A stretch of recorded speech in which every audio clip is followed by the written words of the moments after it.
নমস্কার বন্ধুরা, welcome to my channel SB explorer. তো বন্ধুরা, তোমরা সকলেই জানতে আজকে ইস্ট বেঙ্গলের সাথে জামশেদপুর এফসির ম্যাচ ছিল এবং যে ম্যাচটা কিন্তু ইস্ট বেঙ্গল জামশেদপুরকে হারিয়ে দিল। তো ম্যাচটা নিয়ে যদি কথা বলা যায় তাহলে আজকে প্লেইং ইলেভেনে কিন্তু ডিয়ামান্টাকোস ফিরেছিলেন। তোমাদেরকে সকালেই ভিডিওতেই আলোচনা করে জানিয়েছিলাম। এছাড়া মানে আজকে পিভি বিষ্ণুও কিন্তু ফার্স্ট ইলেভেনে শুরু করেছিলেন।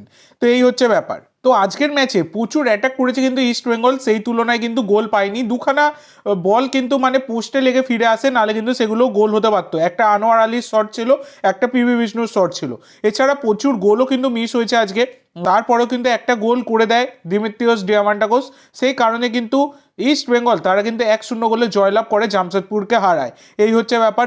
তো যেখানে কিন্তু ইস্ট বেঙ্গল পয়েন্টস টেবিলে 10 নম্বর স্থানে বিরাজমান, 12 ম্যাচে 13 পয়েন্ট নিয়ে। তবে ইস্ট বেঙ্গলের পারফরমেন্স বেশ ইমপ্রেসিভ এবং পিভি বিষ্ণুর কথা না বললেই নয়।